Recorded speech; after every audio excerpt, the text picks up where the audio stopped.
Broadcasting live from the basement of the Pentagon. This is WTF Nation Radio. Let's roll.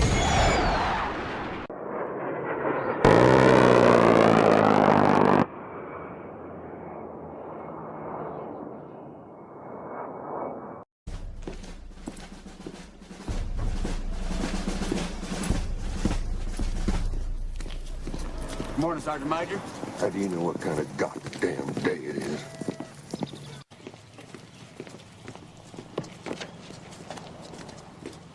Beautiful morning, Sergeant Major. Are you a fucking weatherman now?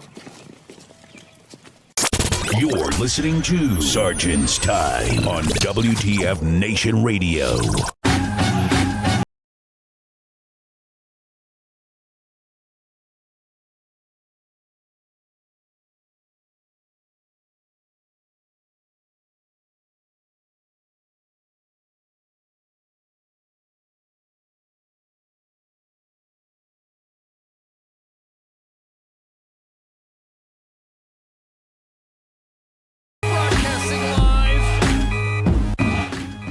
Functional Veteran Center of Excellence on this 7-Eleven. Yeah. And of course, and they're gonna see I got the Spanky. Hey y'all, that's me. Oh man. Exactly that, Heath. It would be interesting. There would be some snacks in the Oh yes. Everybody deliver your snacks. Deliver your snacks at the Functional Veteran Center of Excellence. Lordy. Man, so, hey, just real quick. I heard there was a... How was your email? How was your email? I was about to say, Spanky, did you see that blip in the radar? I'm like, what the hell is this? But bloop. Okay. I know, what's going on? Like, why is there so much traffic? Why is there so much traffic? Okay, now I know the reason why. It's funny, when the WTF Nation is on somebody's distro list, when we get a reply all, and I'm like, what the hell is this? What's the? And I was so tempted to hit reply all on the reply all situation. So if you guys not seen the main page, if you guys not seen what happened, I think it's reply all. What do you call this? Reply all Mageddon?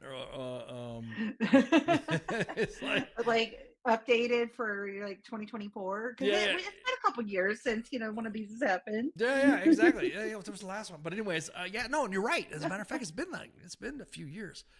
So I mean, but wait. Question: is this the first one since we got rid of Jeff? And yes. This is yeah, exactly. So here's what happened. Is as a matter of fact, the main page. Maybe there's people that don't know what we're talking about. I guess why we should tell the audience. I guess yeah. I might as well freaking let me just window cap this so we all can see what's happening. And then you guys know what we're talking about.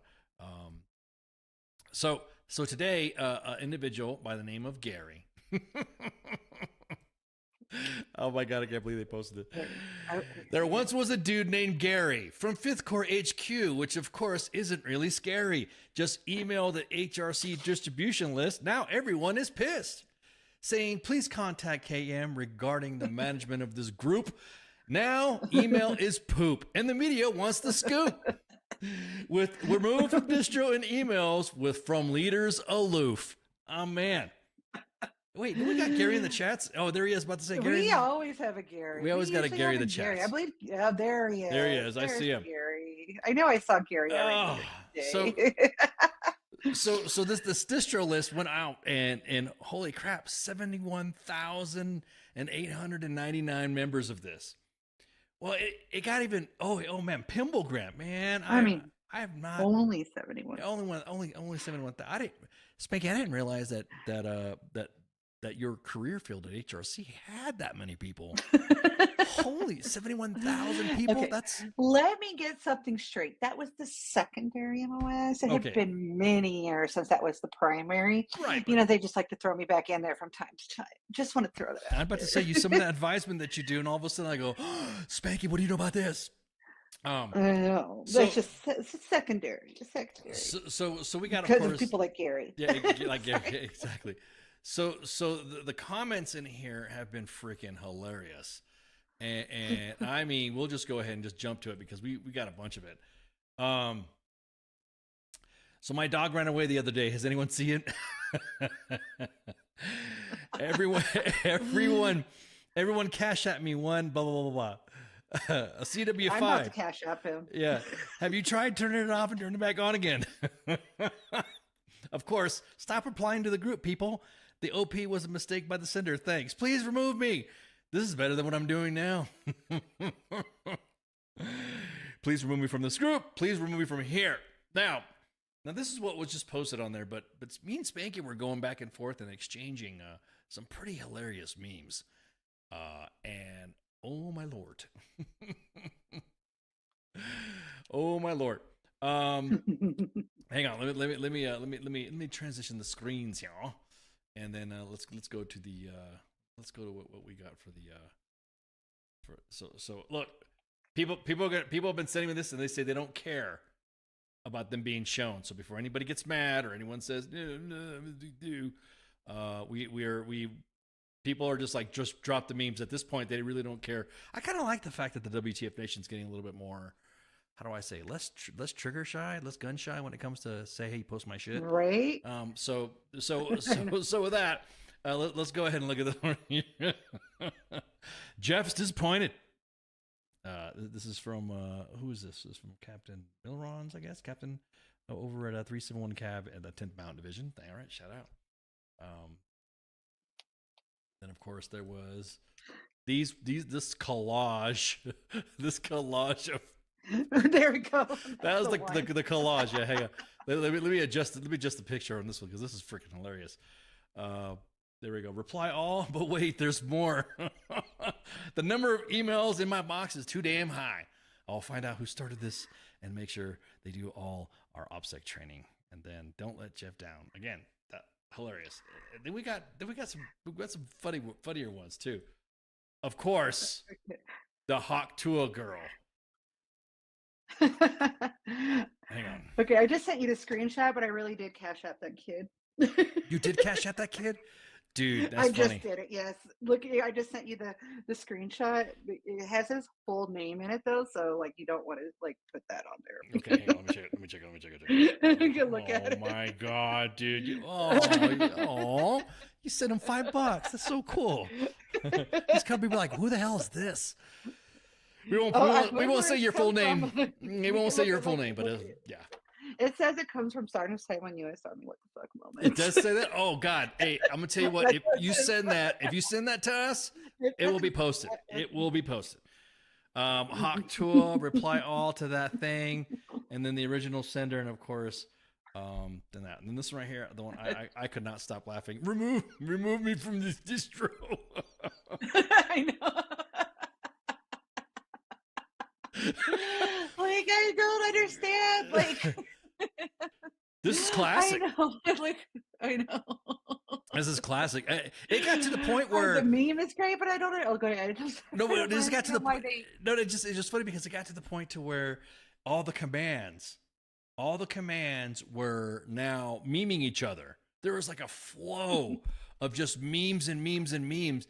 And to the point to where you knew how many, I guess the last number of messages at the time to include the 71,000 members to that group, it exceeded, and this is right before we finished up, was before we came on air, it was like literally freaking almost 500, 600 emails, going back and forth, and people just going, Gary did more for the Army morale in one afternoon than the programs in the Army in a whole year. Hashtag gay trophy. What is that? What does that mean? Was this bigger than the change of command butt plug? No pun intended. Exactly that, Susan. Okay, here's the other one here. I mean, now this is the wall of the reply alls, dude. This right here had all of us rolling. This is gonna get posted soon anyways. Okay. So yeah, stop it. Somebody decided to do up a banner for reply alls. You're killing me, Smalls. Please remove me from the group. For the love of God, create a rule. I've never been. Oh, okay. Oh, I'm sorry. Okay, so it's not. Okay, it wasn't. She didn't mean to type hashtag. Gary, not yeah, gay. yeah. Hashtag gay trophy. Okay, so it's hashtag Gary trophy. There you go. Oh man. Oh, I know. That's what I'm saying. Wouldn't have these issues in RSoft. RSoft, I don't think you have any room to talk. I don't think they don't know how to use their email. That's okay. They barely know how to use Teams or Zoom or whatever. Gary, this will Gary, this will reflect on your InsuER. Old green note. Yeah, exactly. Green notebooks. Yeah. Pull out their pocket. Gotta pump those numbers up. Screw it, we'll do it live. This better not. My favorite. I want to know who made this. Yeah, I know. Well, we got it. Yeah, so I'm saying they got it in the inbox, and they were just freaking. Everyone would just die laughing. This was freaking a crack up. Some of the other ones in there too. Better than the guy with the cash app. Yeah, exactly. Well, this is gonna get posted. Yeah, exactly. RSoft is where the butt plug originated. Another one is this better not be the new fiscal year cyber awareness challenge. Worst psyop ever. Another one is one of the ones that, of course, some guy said, "I'll see you all on WTF," and U.S. Army WTF moments, and it's right there in the bottom corner. You're no fun. Carl Sagan would be disappointed. Oh, this is great. Oh man, is this regarding the African prince again? So again, I don't like this game anymore. We've been trying to reach you about your car's extended warranty. Classic. This is what it's all about. See, this right here, it made everybody chuck to the point to where there was GOs that were commenting in there too, and so I'll be honest. I mean, at that point, what can you do? I mean, right? What can you do? It really is. It's just fun. Yeah. At that point, it's just fun breaking balls and talking about what I'm pretty sure there's going to be some sergeant major that's going to get upset and say, Big Sarge. Big Sarge. Oh my god, I can't. Okay, hang on. I'm going to screen. Oh no, I forgot. Big Sarge also has not gotten to his email yet. It's like in 48 hours, Big Sarge is going to come up. There we go. And be like the last one to reply all. Okay. Like so all mad about it. I edited your screenshot, Spanky. Okay. And so there you go. There is. So you youngin, that got that Cash App $5 from Spanky on Sergeant's time at U.S. Army WT Moments. Let us know when you got it. I'm gonna leave this up here a little bit longer so that way he could see it. That oh shit, that's me. Yeah. There you go again. But that's what I'm talking. He had his full name on there, and I yeah, exactly. No, I hear you. That's like sounds like. Let me edit this. So, has anyone added that first Sergeant Arcom chick on the thread? Ooh. What was her name? First Sergeant Mork. That was it. Mork. Moark. Yeah, she had I the. think that was how you spell I will find you. I will. She was like the General Zod of freaking social media when everyone started shitposting on each other. That's going back. That's a way throwback. Yeah, I'm about to say Sports Bars is throwing it way back there. He's throwing it way back to the. Like some of these kids weren't old enough to have smartphones yet when that first came around. Exactly. We were still figuring out from the flip phone. What is that trying to? Back when you had like right? 480p. We couldn't even. Yeah, we had 480p. Oh yeah, you couldn't even get on Facebook with your computer. I mean, with your phone yet. You had to like go home to get on Facebook. Yeah, exactly. So, all right. So that right there, yes, that's what that happened. As a matter of fact, let me just check the inbox, and I will not be showing the inbox. I will just be seeing if the inbox has any of the deets about it, because I want to see if it's still going on. Let's see, somebody's gonna get mad. You need to post this stuff. What are you talking about? I'm not. Is Morik a sergeant major? I don't know if she's a CSM or not. Let's see. Let's check out the inbox. I'm just reading the inbox. Okay, I can't. Right. Can't show everybody. Can't put everybody's business out there. Yeah. All my DMs. Yeah, exactly. Some of my favorites from the reply all. Let's see. I'm just trying to make sure that okay. Some of these stuff. Okay, this is a funny one.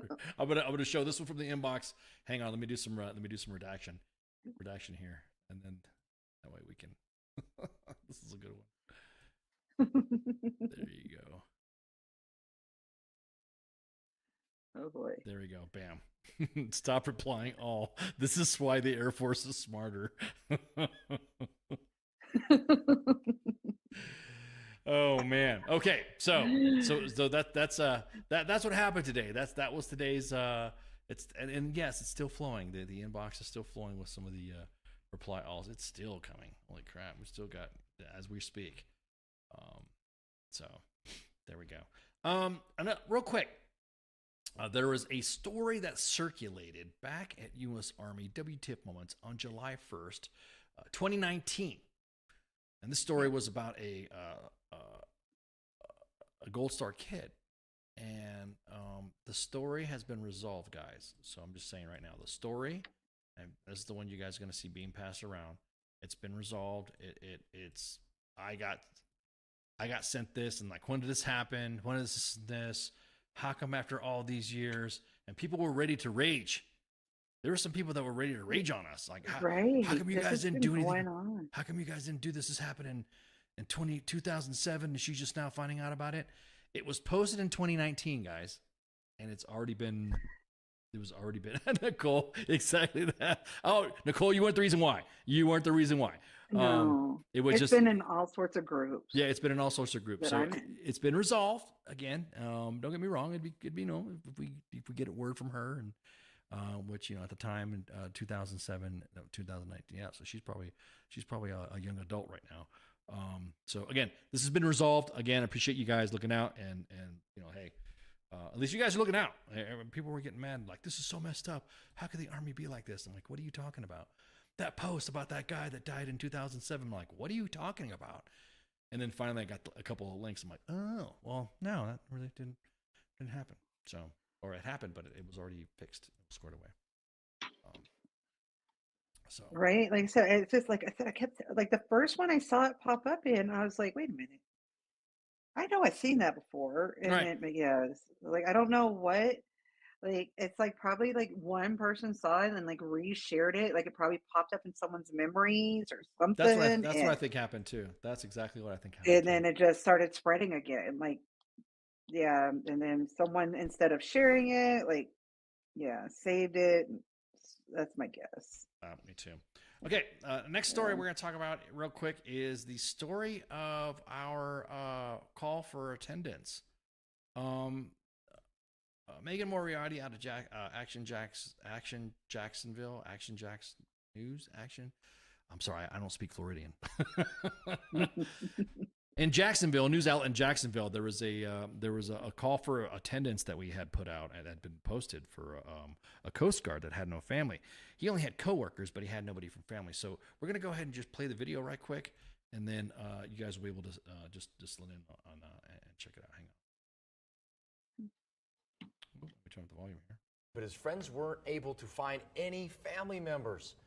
Action News Jack's Megan Moriarty showed us how the community made sure that he was not buried alone. So his co-workers called on the community, local law enforcement, other veterans, and military to give him the proper burial he deserves. A day meant to be somber is really more about the Jacksonville community coming together to remember a local veteran who fought to keep our country safe. I did not want him to be alone on this last journey. Frank Burke Jr. served in the U.S. Coast Guard. He passed away in May at 67 years old. We've been looking for his family, haven't found anybody, and so just put it out there for more than just us to experience it. But you wouldn't know that Frank didn't have a family from his service. Hundreds came out to the Jacksonville National Cemetery to pay tribute. Many people who didn't even know him. They just felt called to be there. Restores your faith, people coming together in this time when somebody's needing it. The Veterans Council of Duval County says this is one of the largest turnouts it's ever seen. I would say at least the 12th time that I've been part of one of these ceremonies where a veteran has no family members here. like it was said, this is by far the biggest turnout. The hope is to continue spreading the word of services for those without family, so crowds like this come together more often. I'd like you all to join me in a final salute to our shipmate, Frank. For local coverage you can count on in North Jacksonville, Megan Moriarty, Action News Jax. Action News Jax. That's what I was trying to say. Okay. Introducing the Saker brush. There we go. Sorry about that. I didn't mean to hit that. So that's that. Look, guys. Again, I appreciate it. This was, and again, shout out to Megan Moriarty who reached out to us, and I spoke to her directly, and she got some of the details and all that. And again, real great, man. I just this is what it's all about, man. This right here. This is our community. I could not be more proud than have to be, part of helping to get the word out and helping the veterans get out there. Now, this is gonna be posted. You guys are gonna see it on the main page news, and then also it's gonna be in the WTF Nation Radio Facebook page. And you'll see, of course, you'll see it posted. And I've already told people in the inbox that have talked to me already that you just go ahead and just drop all your pictures. If you attended this, just drop your pictures in the comments. And I was even told there was like upwards of almost 400 people there. And so, Oh wow, yeah, that's a lot. I mean, I know when we do these calls for attendances, or calls for attendance, like it's just one of the I hate that we have to, but it's one of the favorite things that we do on this page is like, the people that show up and make sure that, nobody goes alone. yeah, exactly. We all have family out there. Yep. So that's the best part of it. I think that the I don't know how to fix this, man. That's my biggest thing. Is like I don't know how.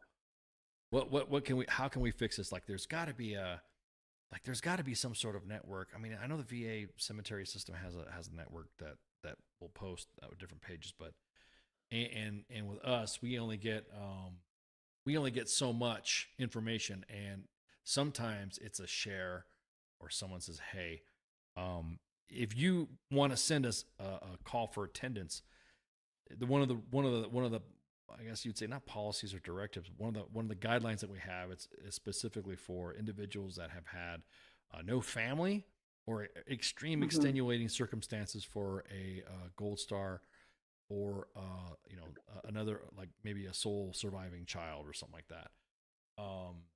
Right. So it's to me it's one of those things to where I just wish there was something that would be. First, there has to be a large calling for it and want to be fixed, and I know I want it to be fixed. Yeah, exactly that, Xanthan. Do you see Tesla in the chats? What's this Tesla? What exactly happens on here? Oh, well, welcome to Sarge Time, Tesla. Sarge Time is the specific military army, and of course, we have a couple side stories like this right here. That's all professional military education. So we're gonna have. Two individuals from the Harding Project come on and shoot the breeze with us. And I one of the things in the inbox that it's frustrating is when someone sends us something and it's not, and I don't know, I'm just probably because they think it's because it's on Facebook or it's a real quick thumb on Instagram. The 5 W's. Right. Who are you? What's going on? Tell us where you are at and all this. Some of it is a little bit like pulling teeth. Nothing happened. Susan says, like here, I just saw this. Yeah, exactly. Well, what unit are you with? 4 to the 1/5. I'm like, huh? 4th of the what? With who? Are you National Guard? Are you active duty? Are you reserve? At any rate, so that's what we do, Tesla. And then Friday. We used to have Friday Night Freedom, but that's co-ops, or that'll be the Space Force Late for Changeover. A podcast, or Saturday will be co-ops, or the same thing. But I think did we ever fix that, or am I shooting off the hip on that one? I can't remember. Sunday's obviously. Well, I mean, since you want to, we'll just do some early housekeeping. How about that? I mean, might as well just, we can do we can clean as much or as early Yeah, whenever we want yeah, to. exactly. Because guess what else we do here? Yeah, Whatever we want. yeah, exactly. Whatever, we do what we However we want. want to. Yeah, exactly. Exactly. Ooh, Jinx, show me beer. Anyways, so so sports bars on Sunday, Tesla, and then Monday editions, the opinion show, news, the discussion and commentary, the pop culture show with CQ and Angry Elf or Mad Mike, Pop Culture Warrior, and then the Sorents, the Team Sorents, and the Smoke Pit, and then us, me and Spanky, and Sorents Time. So there you go. Yeah. Available now. So that's what we do here. So that's what we do, and their shows 6 days a week. So that, I mean, aren't we supposed to like get more? We're about ready to do more shows, right? Are we supposed to be doing more shows or no shows? I mean, yes, I do believe there is, more shows. There is more shows coming. Okay. And then we have guests on these shows from time to time. That's kind of what we do. Yeah. Yep. So there you go. You're actually, Tesla, you're tuning in at a time where we got a guest. We got 2 guests actually. I can't wait for here because late but present. What's up, Brango? That's my city showing. What are you looking at? What city are you talking about? Oh, that's your city. Oh, I'm sorry, Andrew Nelson. That's your city showing out. You must be talking about Jacksonville. Okay, gotcha. I was literally looking at everybody's graphics on your screen. I'm like, is there a city in one of them? Yeah, I was about to say no. Your vacation graphic. That's from the Arizona vacation. Yeah. Oh, yeah. yes. Sometimes we take calls too. Exactly. Arizona, Yep. California. Exactly. So no, I appreciate appreciate you hanging out, Tesla. Always welcoming new fans, new followers, new listeners. Because sometimes, like I said, sometimes the shows can be pretty short. Sometimes the shows can be, like I said, that's why we have different formats. Is because some shows may not be for you. Some shows might be a show that you're like, I don't want to listen to this dry drama. Or you just, this is some pretty good talk, or you might want to hear some other stuff. So that's why we have the platform like that. We have 6 different shows. We're trying to get a Saturday show. Well, actually, we're trying to get a Friday and a Saturday show now. So we'll see what happens. But anyhow, what else were we going to talk about? Was there something else that we were going to? I mean, there was, what happens? Like every time we try to plan this, and like we have all these things, like something comes up and throws us off. Like today with the reply Almageddons. Yeah. The reply Almageddons came up. Yeah, exactly. There was something because we weren't even here last week. Like we had like 2 weeks worth of stuff to talk about, and now we're just we weren't here last up. week because we were all busy doing America things. Yeah. We had like fireworks coming out of our ears, and I went and saw like a surprise almost Journey concert. Like what? That's what I did last. I didn't tell you because we got right into Reply Armageddon. Oh yeah, I went up to Waco to see fireworks, and Steve, what's his name from Journey, was like doing the concert there, like leading up to the fireworks. I'm like, wait a minute, I didn't know this was happening. I just went up to Waco with a friend, and I'm like, okay. Like, cool. Like, I'm gonna Don't Stop Believing and everything else, and just so that's what I did. Oh, okay. It was like, all right, yes, all right, that's fair. I did my. I know. Yeah. So I did. Yeah, that's cool. I'm digging it. I did that. I don't know if you remember. I did that event over in Colorado Springs with the Haircuts for Heroes. Yes, and that's what you were doing. Like, so we weren't even on last week. We're all out celebrating America. Celebrating America. All right, cool. All right. Cool. But you know what I did? But seriously, did you see that article though? I gotta send it to you because this made me like, I'm like, you did not. Like, what is wrong with you? You know you're gonna get caught if you did this.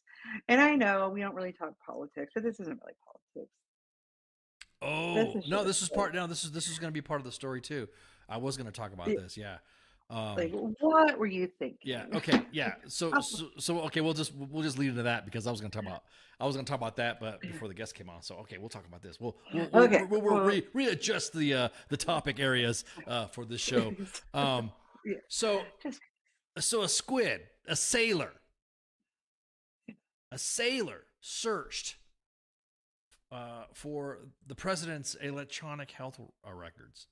The Navy came out and said this. And so a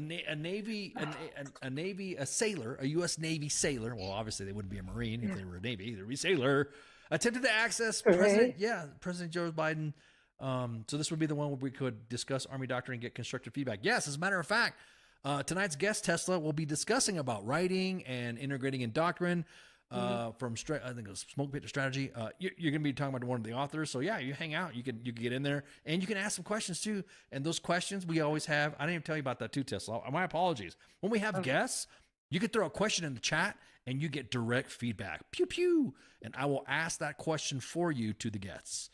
And then there you go. So. Yeah, and the guests usually they'll be on at about a little after the top of the hour, or a little after the top of the hour. Yeah.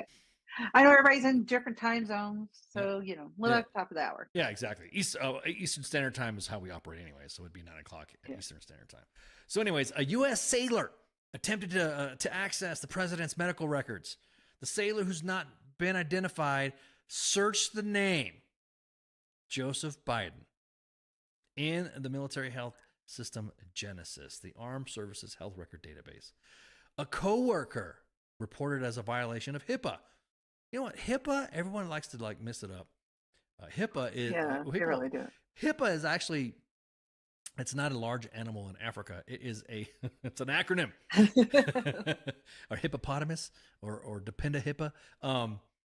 It's a Health Insurance Portability and Accountability Act. So it's HIPPA, not HIPAA, or I've seen the double A's on it. So HIPAA, according to the Navy, to the Navy official. Yeah, exactly. HIPAA.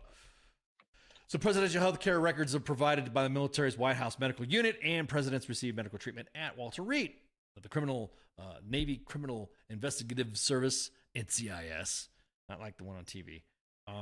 Well, sort of kind of like the one on TV because they kind of get a lot of references from that, I guess you could say. Yes, like the one on the name, NCIS. Launched an investigation upon learning of the sailor's action, and the probe concluded 24 April. A Navy official told Military Times that the sailor was administratively disciplined for the act and assigned to the Navy Medicine Readiness and Training Command at the time. So the official declined to share the sailor's rank and or the nature of the discipline. Quote, unquote, at no time was the president's personal information compromised. Pentagon spokesman Air Force Major General Pat Ryder told reporters on Tuesday that the record that the sailor inappropriately accessed was not, let me say that again, was not the electronic health record of the President of the United States. So Ryder added that Defense Secretary Lloyd was notified of the attempted breach when the Navy became aware of the sailor's actions. The Pentagon disclosure of the sailor's effort to access Biden's medical records comes to question because now the discussion. I know you said this. You don't like talking about Monday stuff. Right. A little bit. A little bit. Okay. A little bit. Due to the fact that right now everyone is talking, like currently he's doing a press conference right now at NATO. Right. And everyone's starting to have questions about his mental acuity and fitness to run for re-election. So I wonder what that kid was trying to. And I also feel sorry for the other. And it wasn't a kid. That's the other thing. They didn't give a rank. Oh, yeah, that's right. Or anything. I wonder if so that's just it. I wonder if it was even a kid. Was it even? Yeah. Especially since they didn't give a rank. Yeah, it's true. What if it was an officer? Yeah, that's just because if it was a very low ranking person, they probably would have said that. Probably some seaman apprentice, pharmacist mates. Quote unquote, we have had a discussion. That's my guess. Yeah, exactly. We've had a discussion with the secretary in terms of monitoring all coverage that's out there these days. The secretary has full confidence in the president's leadership and has from day one. So there we go. That was the story. Look, everything that you get into is logged. If you are in a military system and you get on the interwebs and you think that your information, that you're not being tracked, you're being tracked. Every keystroke. Every keystroke is getting tracked. You can't use it. You can't use incognito mode on your browser to look up. Yeah, at work. Yeah, at work. Because if you do, then medical records. Exactly. Come on now. I feel sorry for the Joseph Biden that he looked up. Could you imagine? What the hell? Some guy's Joseph Biden or something like that, and looked up his records. What the hell's going on my records? What the hell? Somebody accessed my shit. So I'm changing your password. Why are you changing my password? Yeah, exactly. I do remember, like, I know, like when Trump would be at Walter Reed, like getting because I had friends that worked at Walter Reed when Trump was president, and like he would be there just like for his normal, like, doctor's appointment or checkup, whatever, and it would be a huge deal, like with the security and everything. Like, don't get caught with your cell phone out or nothing when he was there. Yeah. Like, it was just, yeah. So I'm assuming it'd be the same for Biden. I just don't know anybody personally that works there now. I think it would be just for any patient, like, like somebody looking at your, like when you're getting an exam and you're getting an exam. Oh yeah, but I mean, like, even it's just even more so, like even like in the same hallway or anything like that. Like, that wouldn't be a big deal. Like if me and you were like as a patient walking down the hallway, it wouldn't be a big deal for like a nurse walking down the phone looking at, like, walking down the hallway looking at her phone, like she's on a break or something. And it would be if the president's walking down the hallway, you couldn't have your phone out or nothing like that. So yeah, that's what I guess. Unless you're doing a selfie, like in hospital robes, I'd kind of clown them like that. I'd be like, hey, you in for the same thing too?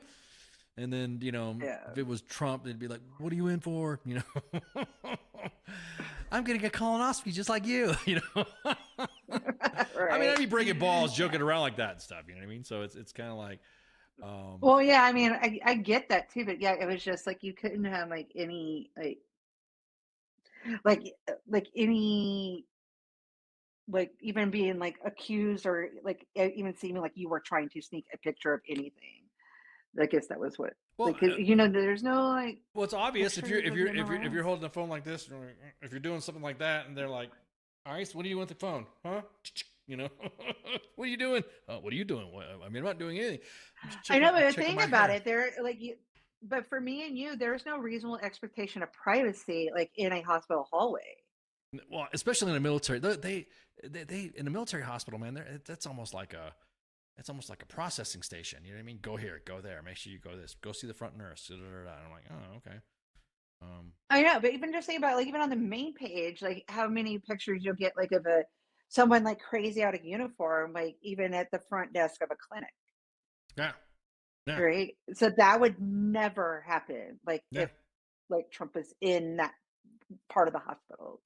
Yeah. Like even if he's just in and out. Well, like, even when he got the Rona, remember when he got the Rona and everyone was freaking out? Yeah. Thinking he was going like, oh my God, he's going to die. And he's going to jump out of a window. Blah, blah, blah, blah, blah. Oh my God, you guys are like really freaking throwing the tinfoil out on this. It's not really a big deal. I mean, besides, look, man, the Navy don't fuck around. The Navy doesn't mess around when it comes to stuff like this.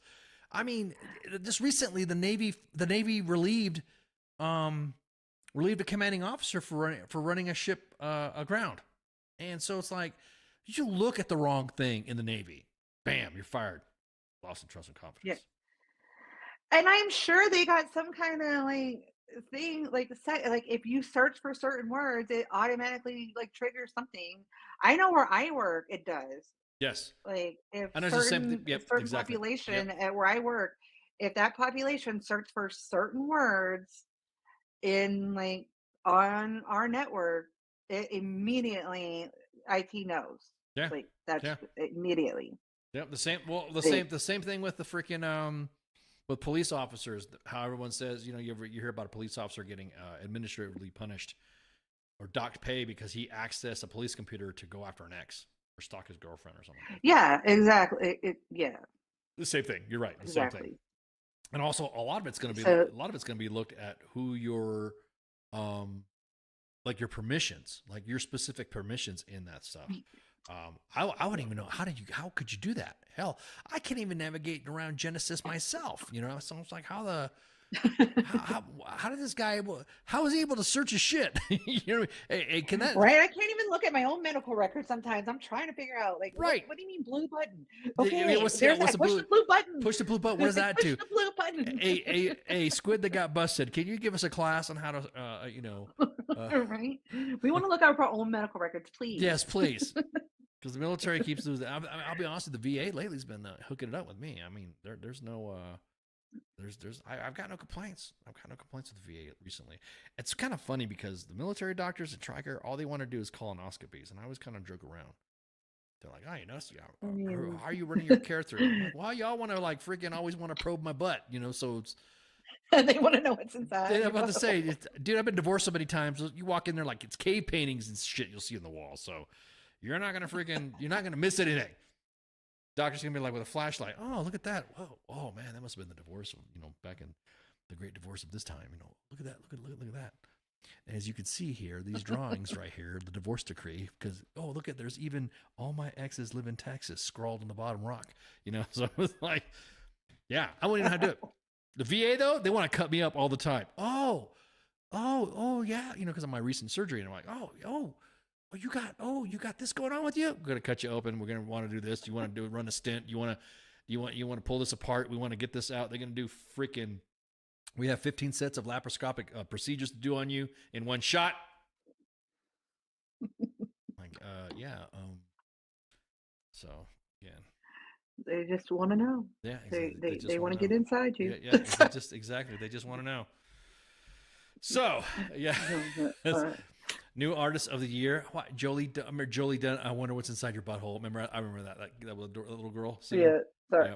I had to send it to you. Yeah, thanks. I have that saved, just so you know. It's one of my favorite songs. Well, you're trying to tell my kids. Yeah, they're like, well, are you okay? Well, how come you're going to this doctor and not that doctor?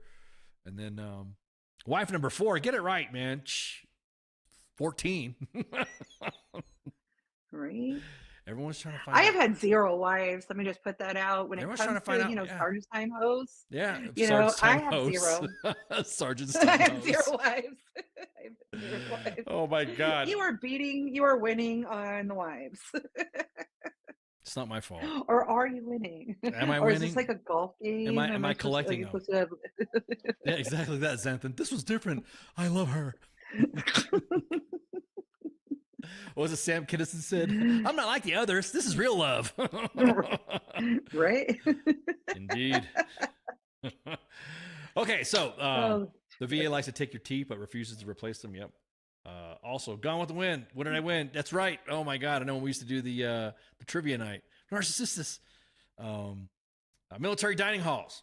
Pentagon is failing efforts to offer nutritious meals at bases. Watchdog says. Well, yeah, we kind of know that. We've kind of said that, and it's been like the last 15 years that the DFACs have gone downhill. Make sure you download Hots and Cots so that way you too can raid your DFAC or barracks or any type of facility that requires. They even have had the upgrade for armories and reserve centers. So make sure you download Hots and Cots. You can download the app, and it's available on the Google and the iStore, iPhone iStore, the Apple Store. What do they call that? The App Store. Yeah, sorry. App. Yeah, I'm sorry. Hang on. I'm binding right now. I'm forgetting what the name is. The Apple Store. Yeah, the Apple Store. Store. Yeah. What is the App Store and the Apple Store? Is it the App Store or is it Google? Anyways. Why is it so difficult for us to remember what that's I can't called? speak in English, I'm man. looking at my phone right now. I know. Yeah, exactly. And you speak English. I'm freaking confusing with my. It's just the App Store. Yeah. Okay. There is the Apple Store where you buy devices. Yes. And the App Store where you buy the apps. Gotcha. Or download the apps. Military dining facilities aren't following guidelines, of course. This is according to the Government Accounting Office, the GAO. Published on Monday, found that the initiative established called the Go for Green that labels food offers at military dining facilities by color codes. Green for healthy, should be eaten often. Yellow foods, blah, blah. Remember the codes? Remember the red, green, amber codes? And I was wondering, us from our S3 time, we ended up getting freaking nightmares and PTSD from the slides. Red, yellow, amber, and shit. So, yes. So the government observed the examples. Amber and it's yellow. Yeah, exactly. Why am I turning red? No, it's because I'm going back and forth. Why are you embarrassing me, Musa? So the government watchdog observed colors and sodium codes that were missing, not standardized. Look, I don't care if there's 10 kids, 100. I shouldn't say kids. 10 troops or 100 troops. They should be allotted an opportunity to have a good, decent meal, period. And yeah, exactly. I am happy. I'm always happy. That's my secret, Captain. I'm always happy. I'm honest with you, man. The kiosk stuff, I'm not sold on these kiosks. I don't hate the idea. It's just, I don't know. Like I said, I like the idea. It's just I don't. Well, because then it gets complacent. What's in there? Exactly. That's what it gets complacent. They're like, oh, okay, we got a kiosk here. Let's stuff it with shop-at food. How come the soldiers are? How come the soldiers are? I think it should be supplementing, not a replacement. Yes, exactly. Grass Widower. Hey, what's up, Mountain Daily Star? You got Mountain Daily Stars in the chats. Mountain Daily Stars. One of the stories, one of the news outlets out in Arizona. Molly over out there. That opened up and uncovered the Steve Slayton scandal. Ooh. Steve Slayton. He's a guy that said he was in Vietnam, was a Cobra pilot. And then I went on a rant on Twitter and started talking about flight records. And then our bro Anthony Anderson, Guardians of Valor, he's going to be coming on the show to talk about stolen valor. And he is going to discuss that whole event. So I'm excited. But anywho. All right. Well, it's time for some guests, man. We got guests lining up. I see some lights and leaps and bloops and all that. And we're gonna go ahead and we're gonna take a break, and we're gonna have our guests from the Harding Project join us. And I'm so stoked because, again, well, you'll hear me rant to them, and then they'll probably laugh at me ranting like an old retired guy. And they're like, "Look at this old guy talking." So. Oh, I forgot to mute their mics. Anyway, so oops, sorry. So anyways, we'll take a break. We'll get them set up, and then, everyone go refill your glasses, hit the head, smoke them if you got them, and shots. So I'll be right back. See you.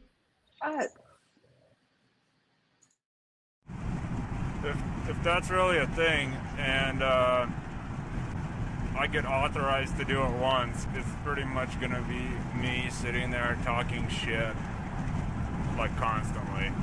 WTF Nation Radio. WTF Nation Radio. Take it from me, Ice. You can't just float around space not caring about stuff forever. The voice of U.S. Army. WTF Moments. This is WTF Nation Radio. Shit in the bag, Pogue.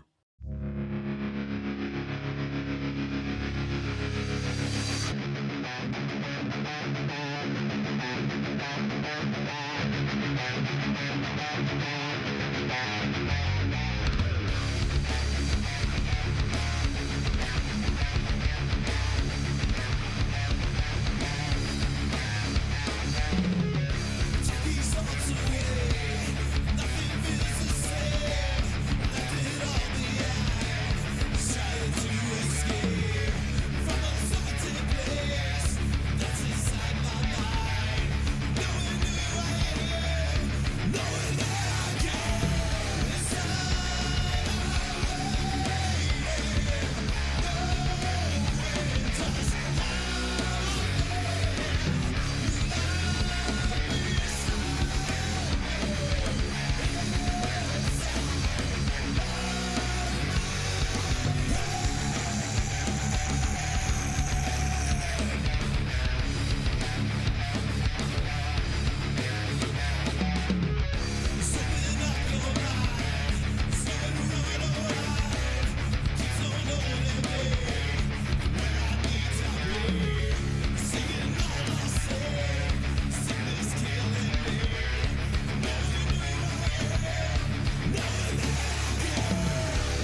All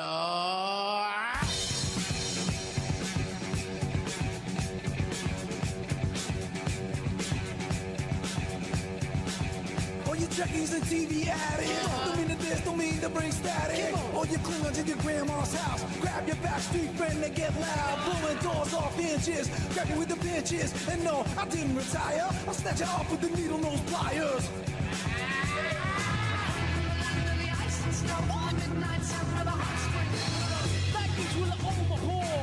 With the Euro you never seen before. Gliding in the glaze, like no green, like a racing with the bass, so not goofy like they're in a haste, so I'm a pop making your night with practice me running that you know. All right.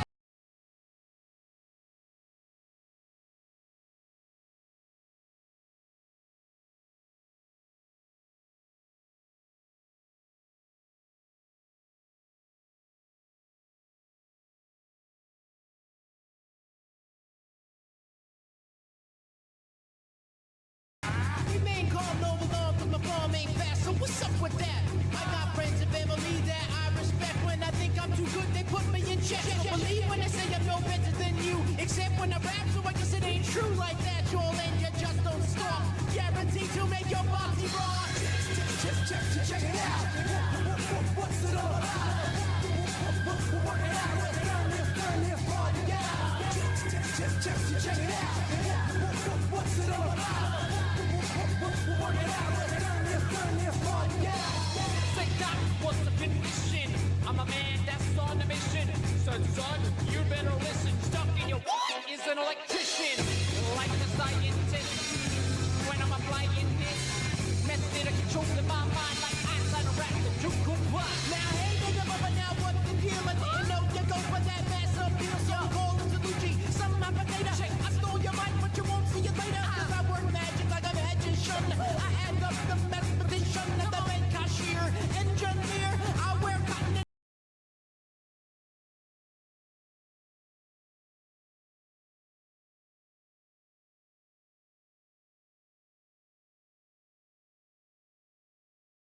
Gonna cruise past ya. Don't money, don't jump yourself. Put that back on the shelf. Blazing, yeah, I phase in. My crew's amazing. We're working on the record, y'all, so just stay patient. Check it out. What's it all about?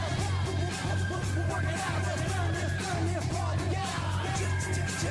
Check it out. What's it all about?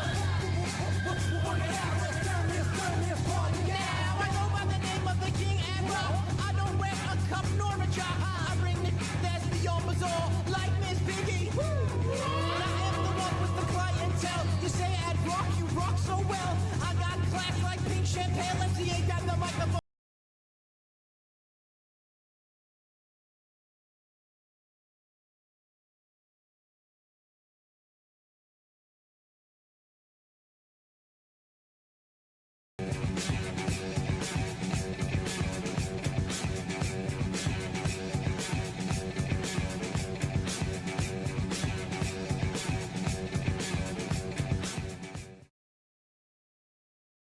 What is this Facebook Live? I've never heard of this shit. I am here determined to stop this future atrocity. This station is now the ultimate power in the universe. I suggest we use it. The voice of U.S. Army, WTF Moments. This is WTF Nation Radio. I find your lack of faith disturbing. Everything stated on WTF Nation Radio is to be considered the opinion of the person that stated it, and not an official representation of WTF Nation Radio or U.S. Army WTF Moments. Price does not include tax, title, or license. Some assembly required. Each item sold separately. Batteries not included. Objects in mirror are closer than they appear. If conditions persist, contact a physician. Individual results may vary. Keep out of the reach of children. Avoid prolonged exposure to direct sunlight. Keep in a cool, dark place. And please enjoy the show. Shots. And we're back. Oh man, I'm pumped. For all you guys that came over here to see memes and stuff like that, you might as well just go ahead and walk on out. We got Leyton and Leah from the Harding Project, and as a matter of fact, I think I'll just let them introduce themselves and let us know where they work. So what's up? Who wants to go first? Leah, why don't you go first? All right, awesome. My name's Leah Foodman. I'm a captain in the Army. I'm originally from Reading, Connecticut. Hi, Mom and Dad, if you're watching. I graduated from West Point in 2020, served as a scout platoon leader at Fort Carson, Colorado in 361 Cavalry, prior to moving back to Fort Moore to be a Troop XO. And I currently serve in the Office of the Chief of Armor as the branch proponent officer. So in that role, I manage the cadet accessions and branching to armor, which has been awesome. Obviously would not be on the podcast tonight if I didn't love to write. Kind of something that I've developed a passion for as a cadet and then honed through my time as an officer, and had some awesome mentors show me the ropes. And I'm super grateful for them and all their help. Good stuff. How long have you been at the Armor Center? About 8 months now. Oh, wow. Okay. So you're just fresh. Oh, okay. There you go. You're up next, Leyton. What's up? Yeah, so my name's Sergeant First Class Leyton Summerlin. I've been in for 13 years. I'm an infantryman. Been striker, light op 4, now airborne, drill sergeant, all that stuff. Right now I'm working on the Harding Project with Lieutenant Colonel Zach Griffiths, and that's one of the Chief of Staff's initiatives. So we work up in the Pentagon with him. But yeah, I don't know if my parents are watching. I don't think so. But No, that we'll just say hi anyways. Hey, Mom. Hey, Dad. Yeah. So can you give us I mean, a lot of people think that now that platforms like what we're using with WTF Moments and WTF Nation Radio and other professional platforms. What is the Harding Project? Yeah, so the Harding Project is the Chief of Staff and the SMA's initiative to renew professional military writing and discourse, primarily through revitalizing the Army's journals. The Army has this journal system that has about 19. They're technically called professional bulletins, but we'll just stick to journals because that's what makes more sense. So they have 19 journals that cover almost all the branches, and then they have a couple extra ones. One that you mentioned quite often is the NCO journal.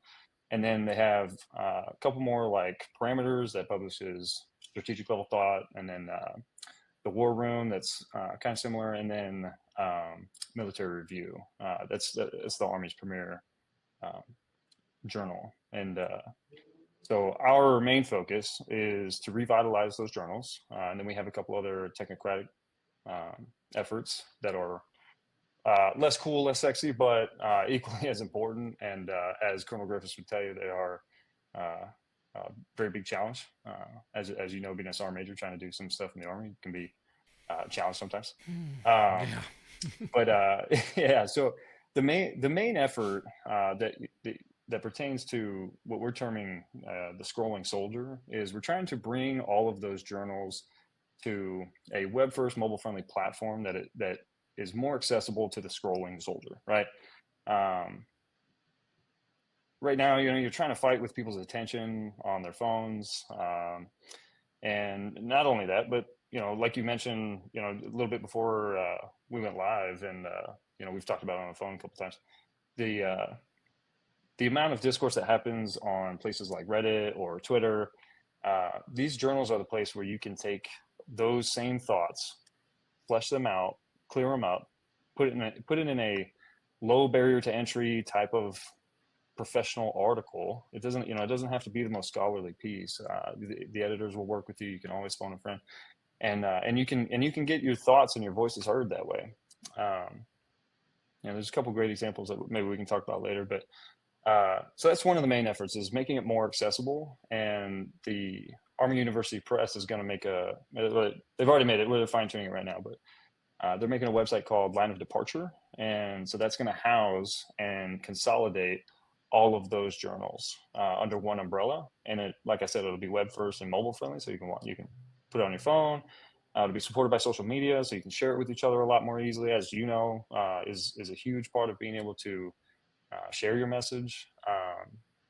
And then another one of the larger efforts is trying to get the journals backlog, or the archives of these journals, put into a repository that is easily searchable. So we partnered with the Defense Technical Information Center, or DTIC. Mm-hmm. And if you've never been to their website, I highly recommend it. Like, especially if you are, if you're a steward and you're like trying to research something, I highly recommend you go check it out. It's a phenomenal search engine. And so all of the journal's archives here over the next maybe 6 or 8 months or so will be stored into DTIC. And yeah, great site. I got you, boo. I got you. Yeah, I appreciate it. I don't know how to do that. I think I have too many windows up. Let me close one. It's like weird. I've never done this before. I apologize. Yeah. So the Army's journals date back. The oldest journal dates back to 1888. That was from Leah's branch, right? And so right now, what we're working on is getting all of those. All of that old literature archived in a searchable format such as DTIC. And then we have other efforts such as our education effort, largely consisting of trying to integrate the journals into PME. This is the part that I always talk about, as to why is any of this important? And the example that I've been giving most recently is, why does anyone have a personal journal to begin with? Right? Like, why do you have a journal by your bedside? I'm not saying you do. I don't know. Mm-hmm. But the reason that a person does is because, you go through your day, you have these experiences, some are good, some are bad, and then you write it down and you're able to reflect on it. And then what happens after that is the best part is that you get better in some way, shape, or form. And the Army's journals are the exact same thing.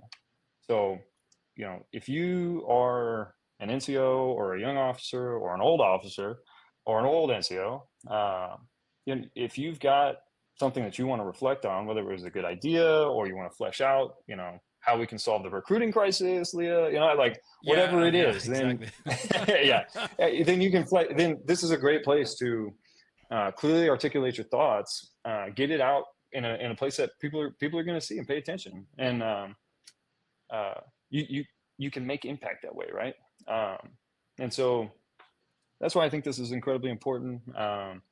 I know you mentioned PME, and like I said, we are working on integrating the journals into PME. We're looking at a lot of no to low cost adjustments to curriculum and POI, so that way people can walk away from their academic institutions having a better, simple awareness of the journals, or we're looking at things like being able to host a formal debate within one of your courses that's based on a topic that was written in a journal. Maybe you don't think that's how we can fix the recruiting crisis. Maybe the whole debate is around Leah's article about, these are her thoughts. What are your thoughts? Something to that effect. That was going to be my question. My next question was going to be to Leah, anyways. Was going to be having this moving into PME, where you work at the Armor Proponency's office at MCO. Is it difficult? Has it been easy to integrate some of this so far? So my role is a little bit different from that. So I primarily manage the cadet branching. So my recruiting article is sort of the culmination of my perspective or ideas and thoughts that sort of came cumulatively from my experience as a platoon leader all the way up through this proponent officer role, where I kind of have the ability to assess people's motivations for service or what inspires them to be in the armor branch or any branch in general. That's kind of where I derived the recruiting article idea from. And then I worked with a co-author who was obviously brought an incredible perspective as well. But I don't really have a role in the PME, so I don't want to speak specifically to that, if that's all right. No, that's fine. Yeah. Well then let's jump on your article then. Okay. Reclaiming the Army identity. Yes. That be all we can be. Yes. Can you give the audience a little bit of what's the taste in that? Yeah, sure. So the main idea in the paper is sort of just that the Army, instead of trying to sway, I think we use the term sway with the cultural winds, or jump on like the TikTok bandwagon or try to appeal to like Gen Z, we should instead advertise and try to recruit soldiers that are inspired by more traditional messaging, the values that we've kind of always held near and dear and that have always sort of encompassed what the Army stands for, like service, camaraderie, challenge, being a part of something greater than yourself, teamwork. And I think those sorts of values drive the types of people we want to serve with. Like, would you want to go to war with the guy next to you? Did that guy join the Army because he saw the I think we mentioned this in the article, the overlay of whatever 50K bonus over a picture of an Abrams tank. He did join the Army because he was like, I want to serve my country, and like this is an awesome way to do it. Right. And obviously those bonuses and incentives are important, and I know that, and I don't want to discount that, but I think trying to get to the root of genuine inspiration to serve was kind of our return to traditional service and calls to service and values was sort of the underpinnings of the article. And then as I wrote in the subsequent Substack piece that the Harding Project offered me the opportunity to write, which was awesome, kind of a chance to reflect on the motivation for writing the recruiting piece and the aftermath of it. I was really shocked. I wrote it, and obviously Summerlin and I have talked a lot about this. When you write something, that's attributed to you forever. It's out there, like you said it. So writing it was like, okay, like if I say this, like I really believe it and I'm going to put it out there, but there's no taking back. That's out there as my opinion. And when you have that sort of like attribution or ownership over an idea in such a public venue, it kind of makes you think like, am I sure? So I really thought about it, and I realized I was truly more inspired by the ideas I was writing about than I was afraid of them. So I sent it full send. And I really didn't think it would drive any change or that it would get much viewership aside from, like my parents, Facebook friends, people you share it with, colleagues. And then like the next thing I know, oh no, it's getting shared, man. It's getting shared. Someone sending me Exactly. like an Instagram DM of the CSA's Army University Press yes. Articles for the month. And like, hey, like this is your article. And it was like really shocking, really humbling, like the biggest honor, speechless. The only word I have to describe how I felt about that. But I think to the Harding Project's point, and the point of all this is that writing is really powerful, and it does reach audiences beyond what you imagined. And I'm really grateful that I was able to put my ideas out there and that they were well received for the most part. But I think even the constructive feedback offers an opportunity to reflect and think about how an argument that you spent like months thinking about in your mind or years could be deconstructed, or what the other points of view are. So all in all, great experience. But that was kind of like the synopsis of the article itself, and then the experience writing it. Did it have any, I don't want to say pushback, but were there a couple of raised eyebrows when people were like, because I know they're okay, who are these two? Just for example, were you or Leyton had this like okay, all right, what's the you're repeating old stuff. I mean, I don't want to say, do you have haters? I didn't want to say it like that, but no, that's okay. Yeah, I think I expected to have a lot more than I did. I was really surprised at the people that reached out just like in the hallway or through email, or my chain of command was really supportive, and I was really grateful for that. But people that were like, hey, like, thanks for saying that. Like, I've been thinking that, or, I talked to my friend about this. And I think to like the smoke pit to strategy that you wrote, Leyton, the whole idea of like, hey, you can talk about it all you want at CQ or out at the fire pit or in a bar over beers, but eventually like you have to put action to your words. And to me, that's what the writing process was. And it was kind of like the culmination and the pinnacle of all of these frustrations and conversations and people's input, both in and out of the Army, about like what we could do better in Army policy. And I did expect a little bit more of like the hater feedback than I received, which was awesome. But there are obviously like comments, and I think the key to any feedback is sorting out like, okay, like what's just like people didn't like it, and it's not like an academic constructive feedback. It's just like, I don't like her, I don't like the article, like okay, for your opinion. But some feedback you're like, wow, like that's really valuable, and that's like a really interesting alternate perspective that I didn't think about. And I think that ultimately allows you to reflect on what you've written or what you thought, or maybe it strengthens and affirms like, hey, I totally thought that, and like or I don't agree with you, but like thank you for providing me a counterpoint to why I still believe what I believe. Or maybe like, yeah, like that is a really good point that I didn't think about. So you draw a good comparison to the Marine Corps ads. Those are I like those. I'm just I'm about to say, how could you? Because you don't want to hate on the Army at the same time, but man, some of those Marine Corps ads are like, oh, it makes you want to like, they got a great PAO, Yeah. I mean, for my age, I was on a chess piece. As a knight, fighting dragons. I've seen that one. That's an old one. You're dating yourself right there. Well, anyways, let's not focus on me. Anyways, but no, I liked how you were able to add more in your article, Leah. Is how you were able to add more of the more modern stuff. Hey, the kids, I shouldn't say kids, the troops, the candidates, the recruits, they want to see the new stuff. They want to see UASs. They want to see, hey, I could fly that helicopter. I could fly the new generation of attack helicopter. The one with the military, the one example that you said was the rather than film a soldier standing next to a military working dog, they should have the story of the handler and the canine identifying a roadside bomb. That right there is the pin. I mean, I'm a retired PSYOP guy. The script, the story. That's what you want to get in the candidate's mind. Yeah. Oh wow. That line was all my co-author, so I don't want to take any credit. That was his idea. But I think to his point, like, it's contextualizing the mission. So like, hey, you can work with dogs. Like, that's awesome. You can do that in the civilian world too. Mm-hmm. But in the Army, like, the thing that unites us as like a common team and brings that camaraderie and that challenge and that service is the mission of fighting and winning wars. Mm-hmm. So putting that anecdote or like that vignette in the context of the Army's mission is kind of that return to tradition that we were seeking to convey throughout the article. Does that mean that BLUQB, is it going to get enhanced? Do you think that would be enhanced? I mean, could it get more enhanced, I should say? Yeah, I think so. And I think the like emphasis on the we and the teamwork and the common challenge and going through hard things together, I think that's what builds teams in the Army. That, I mean, people always say, like, you join the Army to see the world or have a school job or whatever, and you end up staying for the people. I think people are one of the most rewarding parts of service, and I think to emphasize that in the recruiting mission would be awesome. I think that's something we tried to highlight. I try to make it like, I don't know, try to make it like Star Wars, something. I mean, just like Gears of War. I don't know.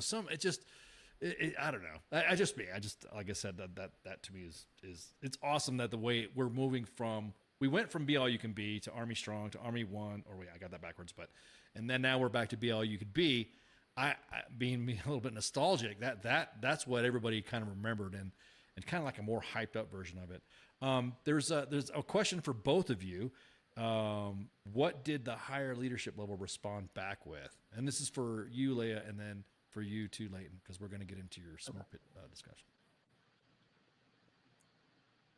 So my only real feedback from that level was just the selection for the reading list. Like, gotcha. I told you, I was truly flattered, but I guess like that was kind of what I needed to know. Like, being on the list was like, wow, like senior leadership supports this idea or thought it was worthwhile reading. And for me, that was a really, really fulfilling moment after all the work and thought that went into the paper. What about you, Leah? To add to Leah's real quick, not only was it recognized, but the point of it getting recognized is so that way it gets shared with everybody, right? Chief of Staff says, hey, this is a great article. It's not just because he thinks it's a great article. It's because he wants everybody to read it. Mm-hmm. And so, you think about like the different types of professional discourse, and, I guess I'm kind of going back into that smoke pit piece. But, that's how this whole thing works. It's not, trust me, me and my boss have been trying to find these nice, pretty straight, clear lines from, Captain Leah wrote an article about how we can fix recruiting. And then, 3 years later, all of a sudden recruiting was fixed. And it's because of exactly what she said. It's never that pretty. No, right? It's not. No. So, when I talk to people about this idea of a professional discourse ecosystem, that's what I'm talking about, is that, she writes an article, in her case, General George read it and liked it, thought that everybody else should read it. So he recognized it. And then it just becomes a part of the discussion, right? So now it's not, it's on someone's mind, and it's influencing how they think about, maybe not even recruiting, but maybe how they interact with their soldiers in their formation, right? Being more values-based rather than metrics and outcomes-based, things of that nature. And then it just feeds the machine that way. And that's how that's another great way that, writing can have an impact. So I'll get off my bike on that piece. I forgot what your question was, though. I just wanted to highlight Leah a little more. Yes. I mean, I'm about to say it was going to go back to you anyway. So you're not escaping this. You're not escaping the interrogation chair here. The thing is that Davers asked in the what was the leadership response? What did the higher leadership level respond back with? Basically for you, because the smoke pit for strategy and both your articles like I said, it's like I feel like a Simpsons character. Inject this in my veins, man, because dude, I don't want to say this without losing followers, but I don't care. The whole goal of WTF Moments, look, if Smoke Pits, the strategy, were to be successful, there would be no WTF Moments. I know that's a bold statement to say, but that to me is that discussion, the machine that you're talking about, the journals, the institutions, the units. I would add probably, and it's just me because I'm a social media guy, but I would add another block with, platform use, like platforming of what, in between each one, because for a journal to get what connects it all? Exactly. No, that's great. Trust me, there's gonna be multiple installments of that, and it's gonna change because that's how thoughts work. Exactly. They change. But so the question being, what kind of feedback did I get from higher level leadership on my piece? I got nothing but great stuff, and then even some. I got a lot of attaboys and hey, this was really cool. It's got us thinking, things like that. But I got a lot of great other advice, right? So to your point, you just brought up a great thought in my head about how, what I didn't do was I didn't show how you connect the lines between all these different types of professional discourse. What you have right there is, once again, what I call the professional discourse ecosystem. And that's just how the units will write something, those are the guys who should be writing, right? Like those soldiers out in ForceCom and out in the field and, everywhere, all the different units are the ones who are doing things that are worth writing the same way that we do in our personal journals, right? So if they can contribute to the journals then disseminate that information both to the academic institutions and back to other units. It drives those different thoughts and sparks ideas that lead to great things. And the point of that ecosystem though is to adapt quicker, right? So there's this great infographic on the CGSC website that talks about the different Army learning areas and how curriculum changes and stuff. And on the far left side, in very small letters, there's this piece that says, something to the effect of like all education is informed by military history. And all I can think is that the journals are that like modern day history, right? The yesterday history, not just the 1919 history, but like the 2019 history, right. And the lessons learned from Iraq and wherever else, everything that we're seeing in Russia or Gaza, it's the right now history that can help us adapt more quickly if those thoughts and ideas can get out there faster. And so that's why I harp on the different types of professional discourse.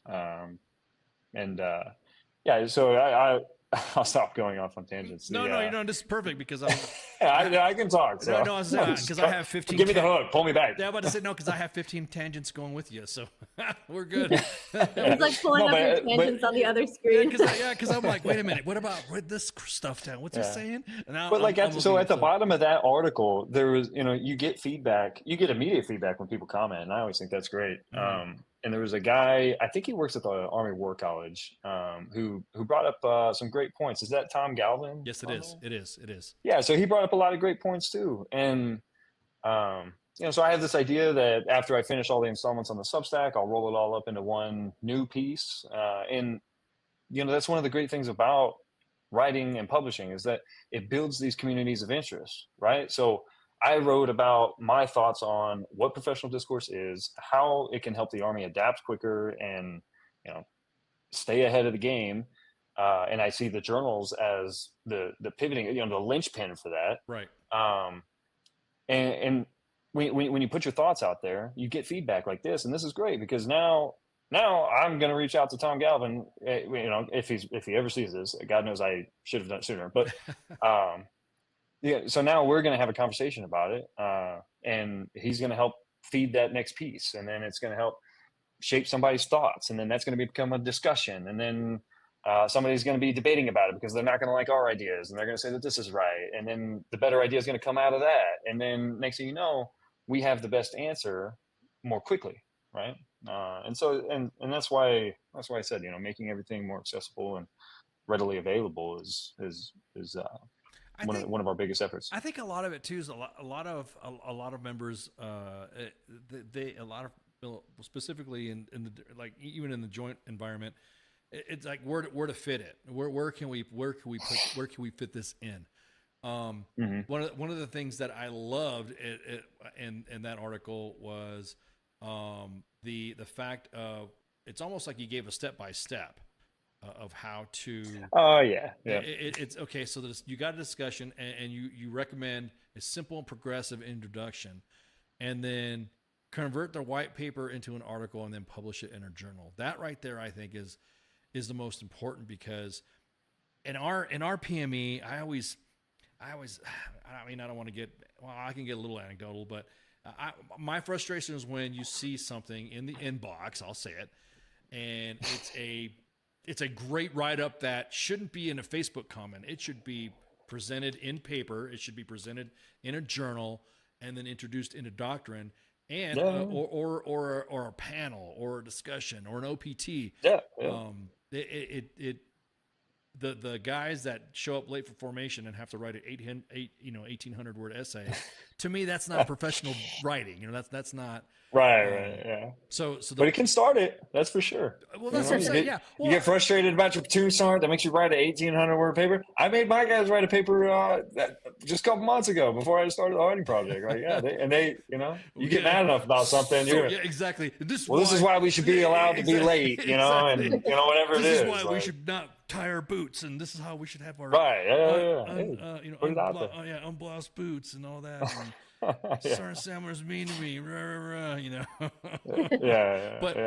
But most of that though, like I said, to me, because I had soldiers that were, I'd hear about, hey, you're gonna write an 1,800 word essay for what, and who's grading it? How do you? Is your NCO or a platoon leader? Are they maybe a platoon leader if they were OCS or something like that? But are you do you know how to grade a paper? And that's where, to me, I think that's the LED light going off in my head. It's like, okay, maybe in PME we need to show how to write a paper, show what to look for in a paper, show hey, if you're gonna shit post on Facebook. Because this is messed up, and then okay, well, what you got, Sarnt? And then, because I see it in the comments all the time on WTF moments, a post will come up, blah blah blah blah blah, and then I'll see somebody argue, and then the argument goes back and forth. Then it goes to a 15 comment thread, and then somebody gets upset because doctrine flies back out, and then they call each other nerds, and then it gets all messy, and then I'm just but that argument that to me. I'm not saying I'm encouraging soldiers to fight, but I'm just saying that argument right there it's important, and that's what I put on. You call it an argument. I call it synonymously. It's an informal debate. Yeah. Right. Yeah. So it's important, right? Well, one of the comments somebody asked about AI, and this is a segue into the next. I only had like 3-4 questions because you guys I knew were going to blab, so I know this. So, especially you, you love to talk about this topic. I love it. Is the introduction of AI and the introduction of AI in PME and the introduction of AI in our, specifically with you, like Leah, you're an armor officer, and then you're an infantry NCO, Leyton, and so in that context, how do you both feel about it? How do you, because I notice there's some people that are like, oh no, I don't want that to happen, and then there's other words like, oh yeah, I love it. So I've thought about this a lot actually, and I think it's like a very similar idea, or maybe it's analogous. The whole like you got to shut your Garmin off at NTC, like you can't use your GPS when you're in the, what if it goes down? You can't be reliant on your Garmin or on the equipment in the vehicle to get you through if you can't land nav. And while I think AI has some value it can bring to the table, I don't think it can replace the need to be able to write effectively, I think, or communicate in general, really, whether that's orally or through writing. I mean, I feel like as an officer, sometimes we focus on tactics and maintenance, and those things are crucial, of course, but so is communication, whether that's an interpersonal relationship, like helping a soldier through a problem, or being a leader in that way, or through like a field environment, like, hey, I need to write down my plan for this mission. I need to be able to brief it effectively. I need to be able to deliver products that convey what we're going to do in this like reconnaissance or security mission. So I think communication is like this all-encompassing thing that, goes from the field to garrison to the platoon office to being able to communicate with your soldiers to being able to brief your mission. And I think for me, like some of the most rewarding moments I've had in the Army have just been like the opportunity to advocate for soldiers, like branch aside, like helping a soldier write a memo for a finance issue, or to make sure they're getting their BAH, or helping a soldier make sure they get an award, like make sure the awards are written correctly so it gets approved and they can be recognized for the work they did in a field problem. So I think writing in general, I guess to like get back to the point here, is writing in general I think is a critical skill. And while I think AI can supplement and be beneficial, I feel like it's a lot like the GPS in the field argument. Like you can't be reliant on that, and you can't fail to learn how to write effectively, because you're always going to have your Garmin to click for a 10-digit grid. What about you, Leyton? What you feel about the AI? The AI. entirely. It's like, well, because the reason why I asked about the I am Mr. Chat GPT now. Yeah, well, that's what I'm saying, because you've seen. I mean, come on, we laugh at the military stock photos, AI generated, and you see like a guy holding his kid, but he's got an extra arm. You know, holding a kid. We were talking about one of those. Or his fingers are all like, hey, saluting all wrong. He's got an extra like finger. Yeah, he's got an extra finger, or his rifle has an extra grip in the wrong way up top, and he's still managing to hold it. That to me is what I think about AI is when it comes to writing. That's how I see it. What's your thoughts? That's pretty good. Quick backstory and anecdote. Okay, at the last AUSA Expo, I was on a panel that was about professional writing. This was like my first day at the Harding Project, and there was a captain in the audience who asked me, for whatever reason, I don't know, but he asked me the same question: is like, how do you feel about soldiers using AI to help write and piece their stuff together? And last October, I told him, I said, I would stay away from it. I told him, I was like, I might be the crusty NCO up here, but I wouldn't touch it. You're going to miss out on the entire creative process, that comes with writing. There's all the little nuances that you're going to miss, the developmental nuances that you're going to miss if you let it do it for you, things like that. And I think it was like 2 days later, we're at work at the Pentagon, and my boss is right behind me, and he is using ChatGPT or some other kind of AI. I want to ask what boss, but okay, I get it. No. Go ahead. Just the Harding Project. Oh, okay, gotcha. And I look, I was like, what are you doing? And he's like, oh yeah, I use this all the time. And so my point to this though is that he showed me how to use it as a writing partner, right? And that I think is a huge distinction. So when we say, is it okay to use AI in writing, period? Now I would argue yes, because anytime I get writer's block, I think, I ask it, what's another way to say this? Or what are some other ways to say this? And 9 times out of 10, it will sound like the picture with an extra finger or something ridiculous. But then you can kind of piecemeal these things together, or it'll spark a new idea. And it's like if you and I were to be sitting here talking about it while I was writing, right? So if you use it that way, and I also use it as like a reverse dictionary is what I call it, where oftentimes I can't think of the word, but I know one exists. And so I say what word means, and then I'll insert the definition, and it'll give me like a couple words. I'm like, oh yeah, that's the one I was looking for. There's nothing wrong with that, right? Right. No, well, it's nothing wrong with that. It's almost like that's like a rudimentary thesaurus, anyways. It's almost like you could do that. You could do that in Word. And it's like how whatever blue green wave comes underneath it. If you know it's red, that means you misspelled something. If it's blue or green, it's grammar, or it could be. Yeah. It's funny. And so I as write far with as like a thesaurus pulled up, like on my other, like I'll have like synonym for, but I mean, maybe I'm about to out myself here. I've never used ChatGPT or AI ever. So really? I'm not. Yeah, no, I think I love like the actual like architecture of like crafting a sentence. Like for me, that's like, I love the policy and the ideas and the argument and the thought. But like half the fun for me is like writing the sentence. Like what's the best way to express this idea in writing? And I just love the process of like crafting the sentences and making the paragraphs and seeing it come together. So maybe ChatGPT would eliminate some of my like very nerdy fun. But maybe after this conversation, I'll have to give it a shot. I would give it a shot because it might just spark different ideas. But to your point, Ken, about using it in PME, right? Because that's a part that I didn't touch. Is I had a conversation with a Virginia Tech Institute mathematics professor, and I had asked him if he knew what the policies were at Virginia Tech regarding the use of AI in the classrooms, and he didn't know exactly what it was. He said that in his line of work, things like ChatGPT are not quite there where it can do the kind of mathematics that they do. Right. At least not accurately. But that conversation that me and him had led me to think, and I don't know for sure, this is just kind of my infant thought, is, we talked about, well, what if it is the modern day calculator? Yeah. Right. Yep. Because back whenever the calculator first started making its appearance into the classroom, I would bet my bottom dollar that there was a lot of teachers who were up in arms about it and said no, and that people are going to miss out on X, Y, and Z. And so that's kind of where I stand personally. Is maybe it is. I don't know. Maybe it turns into Skynet. Like I have no idea.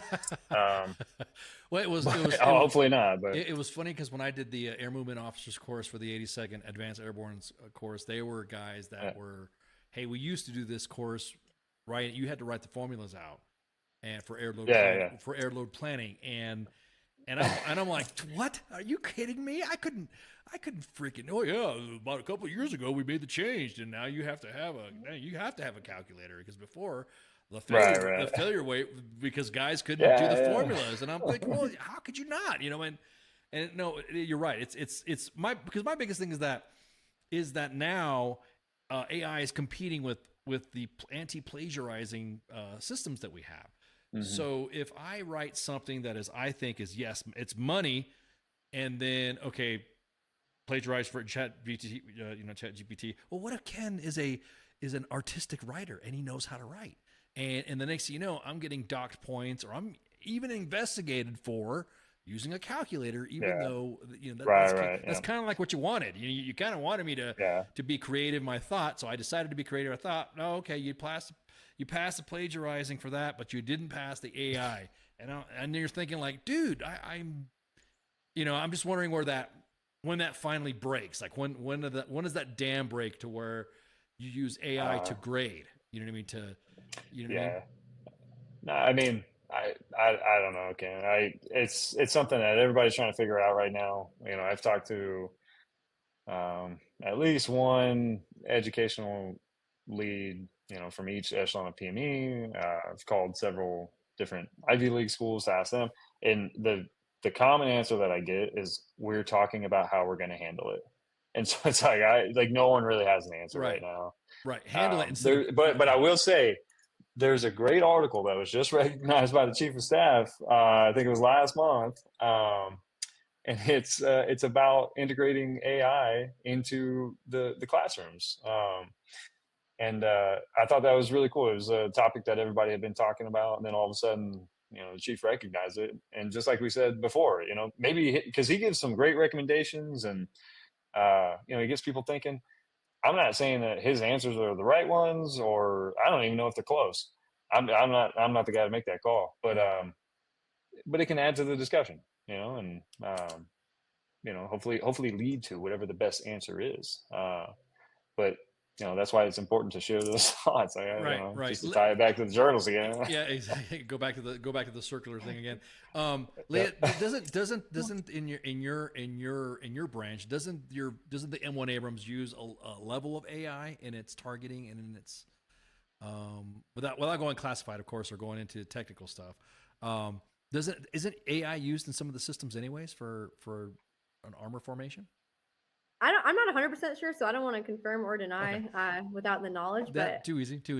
I'm like the worst armor officer. I haven't been on tanks with bullets. I don't. She's a scout. Outside, yeah. But you're a scout. Oh, okay. Yeah, I was a scout platoon leader and a troop XO. Show's over. Canceling out. We're not having Cav here. Yeah, I'm just kidding. No, because it's funny. Well, let's just talk about Cav and screening operations, because now that Cav is going away, is it going away? Is it completely going away? No, it is not completely gone. Yeah, exactly. So everyone's like, "Oh, it's going to go away. It's going to have this." I'm like, I don't think that's happening because, I mean, I'm hearing only a little bit. I'm not too familiar with the cav world, but okay. So then, what about in cavalry operations? Then, do you think AI would be able to basically, I don't know, maybe co-analysis or co-development? Do you think that'd help out? Yeah, I think that's an interesting prospect. I hadn't really thought about that before. Definitely the integration of technology. I was able to have the Crows J fielding happen in my platoon as a PL, which was really, really cool. Same with the Black Hornet little drones, the UAS technology, which was really helpful, especially like clearing like a route reconnaissance. Like, hey, you don't want to send someone around the corner, send the drone. So that's kind of a cool technology, and it's cool to be able to think through the problem set of how to optimize all the different assets and enablers that you have attached to your platoon in support of lethality in the mission. That was super cool. In terms of like the co-analysis thing, I don't know. I guess like I'm kind of like considering what I said earlier about AI and reliance on it and communication skills and all of this in the context of what you said, Leyton, and the whole conversation. I think it's like an interesting prospect of how it could be used without developing like an over reliance or an inability to generate COAs as an officer because you have AI. So like as a supplementary tool, I think the prospect is really, really interesting. And like, could you save lives, or could you be more lethal, or could you accomplish the mission more effectively if you're using this technology? And if so, I think the answer is like an obvious like yes. Like how can we incorporate that? But I haven't really thought a lot about that, but definitely something I'll continue to think about. Specifically, maybe that's my writing project. Well, there you go. Yeah, well, specifically with MDMP for both of you guys. I mean, I kind of like kicked that around on some of that because I'm a battle staff graduate, and so I know that those processes, the MDP and all that, and there's times where in battle staff they put you in specific positions. Like if you were a RSOF guy, then you're not going to do 3 stuff. You're going to be like the logistics guy. You're going to be like the 1. And so, I was the 4 and just running resupply, company trains, battalion team trains. And I'm thinking, man, I would have loved to have freaking AI in this portion of it, dirt analysis and all that. And I'm like, oh, this would have been a blast. That's why I was curious more about the cow. I'm surprised, Leah, you're more a stubby pencil than I think Leyton would be. Me? Yeah, you're more stubby pencil than Leyton. Leyton's talking about some interesting concepts, and you're like, no, screw it. Use the easel. Here you go. I don't want to depend on that. You're lucky. I got scouts. I got a platoon. Scouts ain't out. What are you talking about? We're here. So I'm just surprised that a young officer would be more attuned to stubby pencil than would it be, because most of the younger officers, they're like, yeah, AI, and they have 15 phones hanging around them, and they're all, and it's on their face, and they love it all. They love the tech, and then it just kind of like you're like, nah. Here's an easel, and here we go. Here's what we're gonna do, and I'm like, okay. I think it's more that the younger generation, it's fish and water for them, true. Whereas you, the older guy, you're thinking, man, I would love to have this. Right. So now you're like diving in harder than any kid today. Yeah. Oh my God, I am. Oh my God. To the kids today, it's just normal. So it's not as wow. It's lost its glitter, Yeah, I think a lot of times I witness like some of the technology and stuff. It's like so cool, and then you get to the mission, and it's like you brief this like super complex order your first time as a platoon leader. You're like, I'm gonna like have all these triggers and phase lines and all these different things happening, and then like in the first 3 minutes, like, what's the saying about like planning? There's like a catchphrase about it, like failing to plan, or like, oh, the plan is like all good for the first 3 minutes or something. Yeah, no plan survives first contact. Yeah, no plan survives first contact. Yeah, right, exactly. And so I feel like sometimes you have all this technology and all these like cool gadgets and things, and then like in the first 5 minutes, the other section's already taken IDF, and you're like, I need to. That's why you should. I guess that's why you resort to your AI, like point taking. That's why you should read Sergeant Major Hester and Sergeant Major Doyle and Captain. Oh, I'm forgetting his name. Ronan something.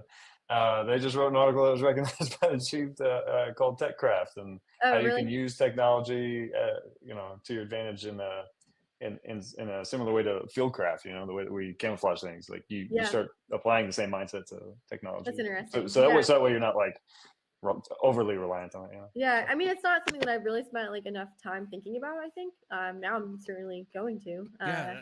But I think maybe my stubby pencil. It's just a tool. That's all it is. Mentality, as you say, is partly driven by my actual just love for like writing itself. So I don't want to go like ChatGPT, like have all the fun. Well, for me, it's like I've been stubby pencil for so long, and now you're going to give me something that's going to help me. Oh, hey, I'm breaking that pencil, and let's do it. Like you were saying, Leyton, I feel like, how do I say that? I don't want to sound like a nerd on this aspect. It's like getting, the video games when I grew up sucked. Now we have PlayStations and Xboxes, and I'm like, this is what I'm talking about. And then here comes Leah. Oh, how come you don't want to draw a chalk on the sidewalk? What's wrong with you, Ken? I mean, to me, that I then again, there are some things that are old school with me as well. You're not ever going to have, like you said, you're not going to be able to have your equipment light up when it's supposed to. You're not ever going to have your GPS click on when you're like, oh crap, and then you got to whip out the map, and there you go. You have a lensatic compass, and then everyone's looking at you like, okay, where we go, Sart? And you got to be the trainer as well if someone is not, efficient in using that. So you're like you said, for both points, it's a give and take, and not too heavy in reliance on it. But just for like. So the Mountain Daily Star says Mike Tyson said everyone has a plan until they get punched in the mouth. Yeah, until they get punched in the mouth. Yeah, I was going with something absolutely. Like that. Exactly. Mountain. Let me read some comments in here. Let me see. For writer's block, this is from Mountain Daily Star again. For writer's block, go on a hike or bike ride. Breathing exercises help. That's a good point. It is being seated for so long, and you start just. I mean, me and you talked about it, Leyton, already. You're sitting there doing something, and you're rucking, or you're like taking a tea, then you're in a shower, and you're like, oh my god, and then you're like trying to grab your phone to put on a note. Oh, there I am using AI. Anyways, and then or writing a pad, writing on a pad. Do you guys are going to go into some sort of physical in the Harding Project? Hey, how to beat writer's block? How to defeat it, or what can you use? What exercises can you use? Yeah.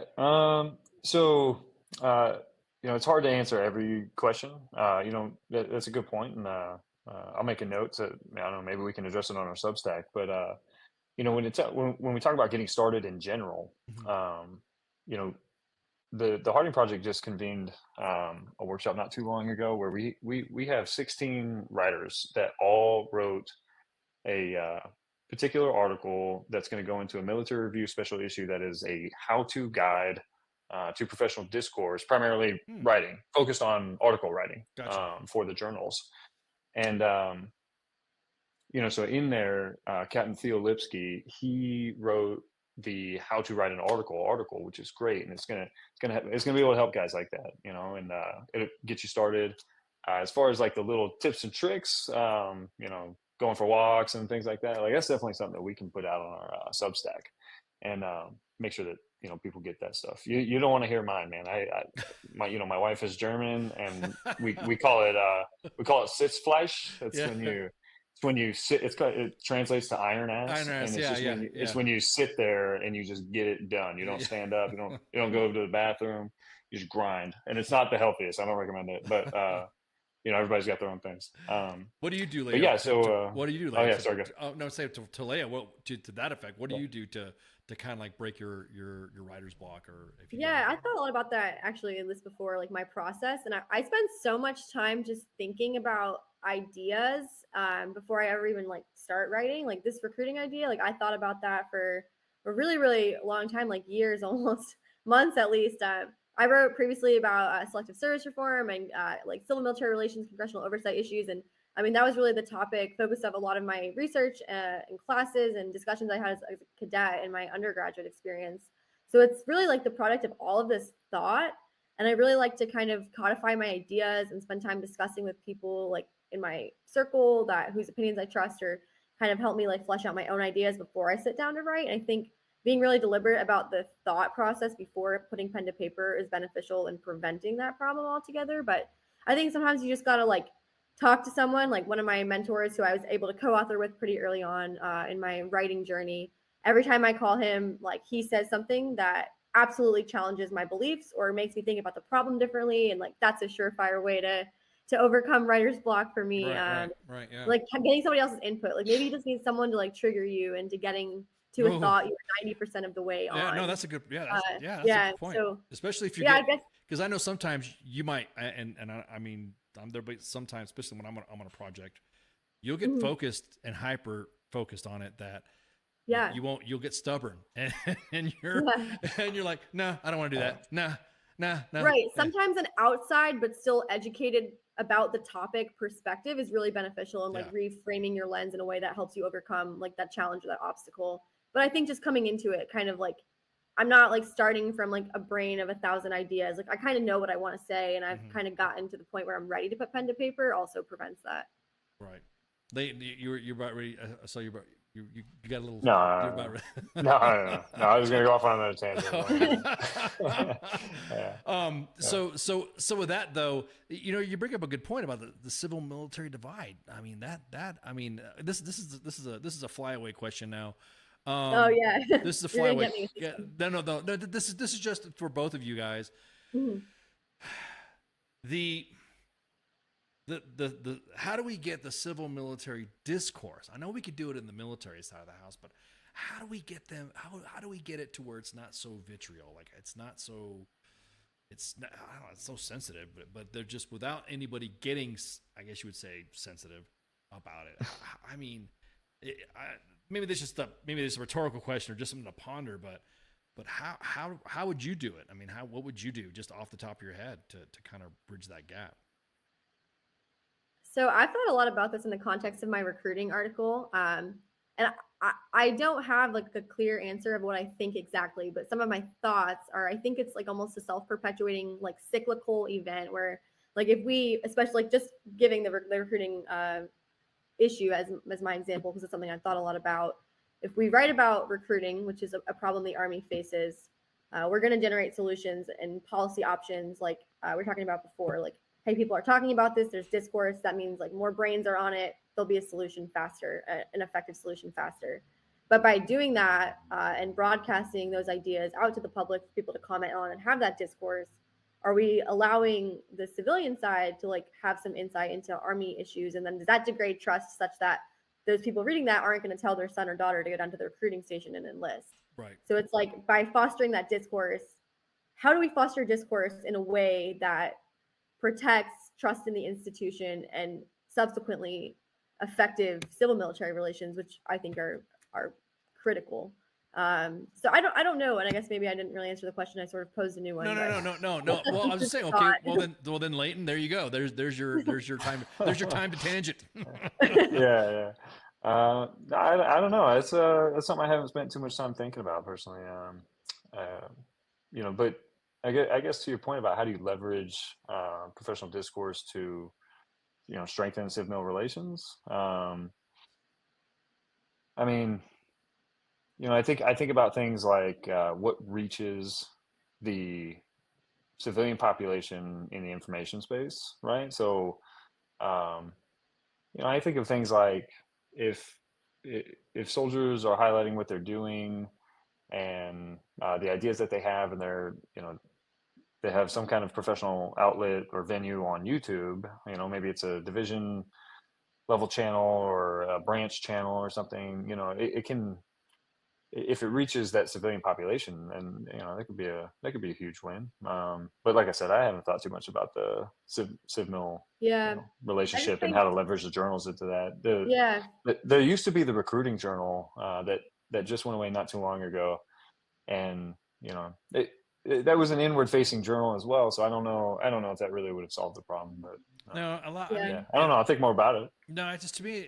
I mean, I don't have the answer either. It's just to me. It's you don't want to dumb it down to where you feel that the civilians need to be dumbed down. Does that make sense? It's like you want the civilians to understand some of the issues that we're dealing with, and then maybe bring in some of their ideas they have. Because like you said, it's one of those where you can we have to bridge that gap so that way mom and dad could say, I want my daughter to join. I just thought of a good example though. So how do you leverage professional discourse to strengthen civ-mil relations? It's platforms like yours. Usually, we talk. I don't remember if we talked about it on air, before we went live. But you were telling us about how many engagements you have. Yes. Right. Yes. Mm-hmm. What was that number again? Well, I just looked at 4.4 million engagements. 4.4 million. I mean, there's 1 million people in the total army, right? Roughly. Yeah.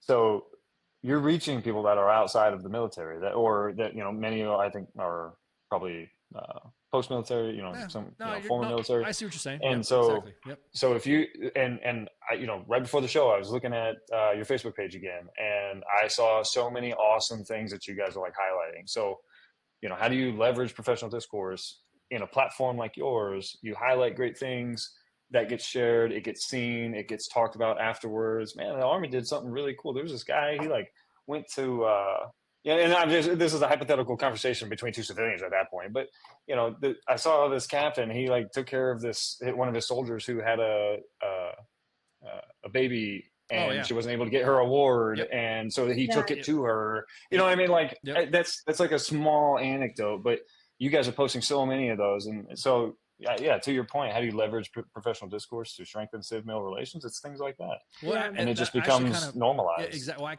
kind of actually brought out some of that into it now, because now we have I think it's great. We have our photos of the week every week, and and we challenge the force. Hey, show us the most badass epic pics of what you're doing out there. I mean, we posted everything from fuelers to mechanics to pilots to to tankers to artillerists, and it's I mean, that took off. Now we actually have to have a selection board for it. Now we have to go, okay, here's what we got for this week. Yeah, and they're like, what about this? And then the same thing with the we have what we call more of this, where it's somebody re-enlisting, and we challenge the audience. Hey, show us some epic re-enlistments? And we've posted guys re-enlisting while they're scuba diving, guys that are doing the rock climbing, or they're under a waterfall.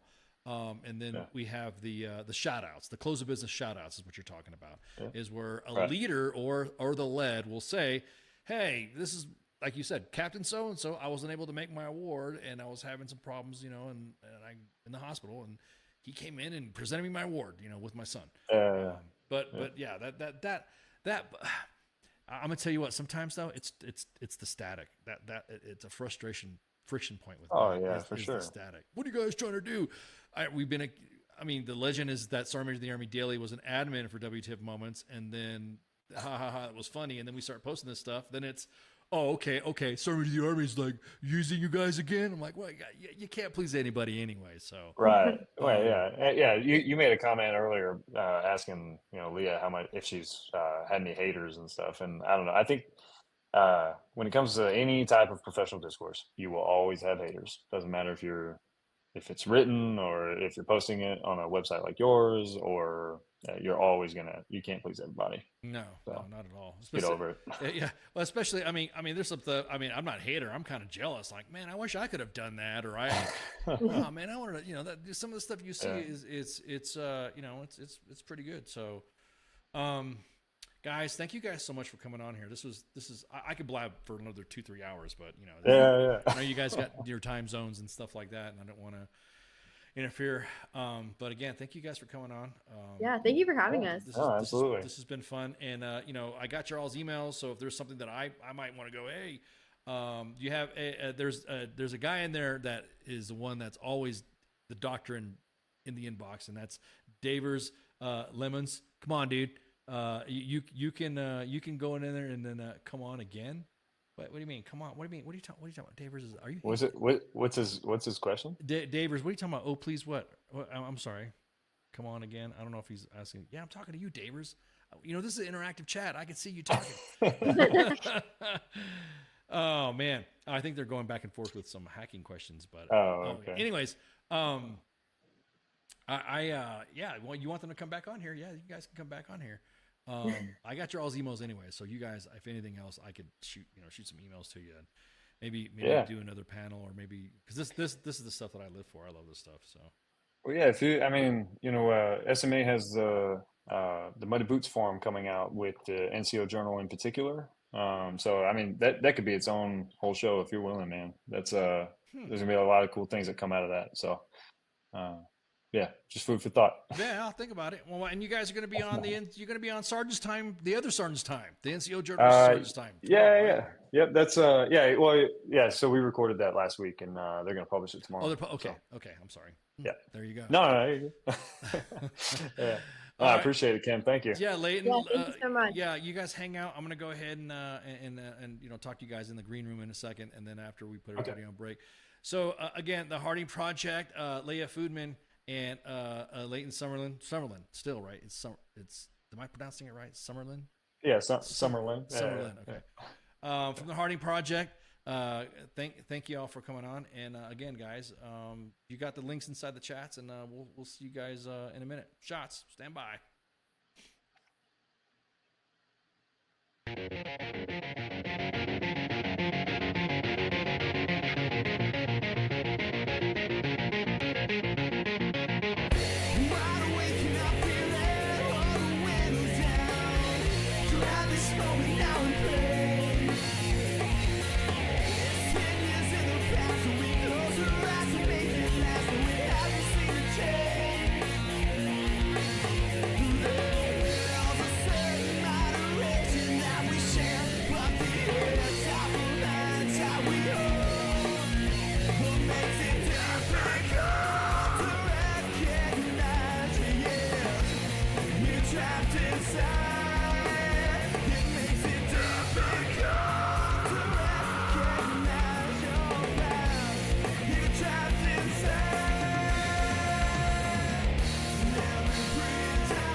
Chasing me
There's a lot of tough talk on Twitter, but there's not a lot of real talk. The voice of U.S. Army, WTF Moments. This is WTF Nation Radio.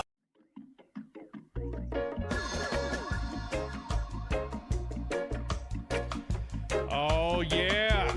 That was fun. That's what I'm talking about. Get all nerdy and brainy when it comes to doctrine. That's what I'm talking about.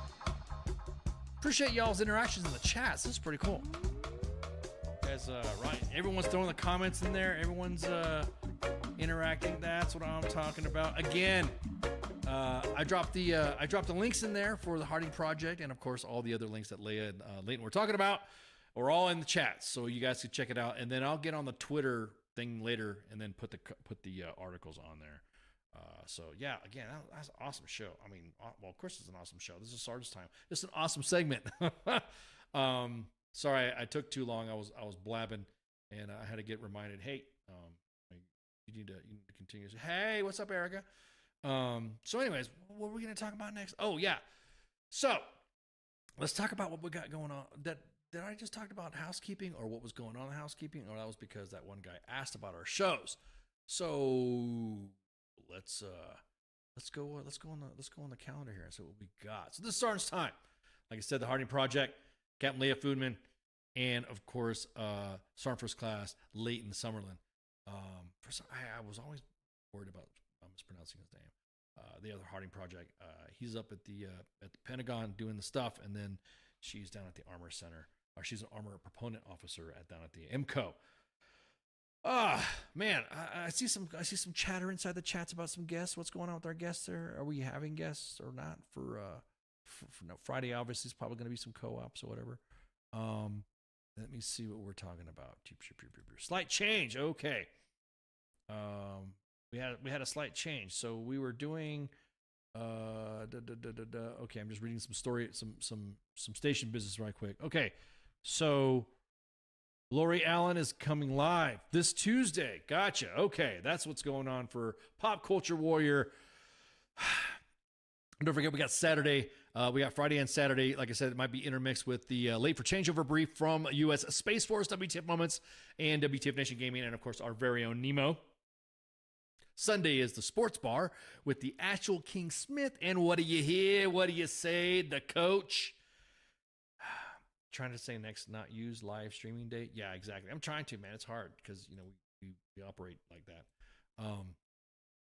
And then the Monday edition with myself and Massey will be back. We'll be able to, of course, go through the political news, commentary, and discussion, and then Pop Culture Warrior on Tuesday with CQ, Michael Carrasquillo, and either Be Angry Al for Mad Mike, and then the Sorents at the Smoke Pit. Yeah, they're the Smoke Pit. That's the name of the show, the Smoke Pit, on Wednesday. TZ and Radar, and then me and Spanky on a Sergeant's time. Make sure you share, like, and follow. We are on 5 live, we're streaming live on 5 platforms. So if you wanted to go and say, I don't want to have Facebook, okay, cool. You can go to YouTube at WTF Nation Radio or U.S. Army WTF Moments. If you don't like YouTube and you prefer Facebook, then of course 2 Facebook pages at U.S. Army WTF Moments and WTF Nation Radio. And if you hate all of that, all those platforms, we're on the X app at WTF Nation Radio. So I think that's it. Again, shout out to the Harding Project, Leyton and Leah, coming on and shooting the breeze. But other than that, y'all have a good night. Shots. See you. WTF Nation Radio. WTF Nation Radio. Sometimes when I look at, I don't know if I'm allowed to say this, I think it's WTF Army or something. The voice of U.S. Army, WTF Moments. This is WTF Nation Radio.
on WTF Nation Radio is to be considered the opinion of the person that stated it, and not an official representation of WTF Nation Radio or U.S. Army WTF Moments. Price does not include tax, title, or license. Some assembly required. Each item sold separately. Batteries not included. Objects in mirror are closer than they appear. If conditions persist, contact a physician. Individual results may vary. Keep out of the reach of children. Avoid prolonged exposure to direct sunlight. Keep in a cool, dark place. And please enjoy the show. Shots.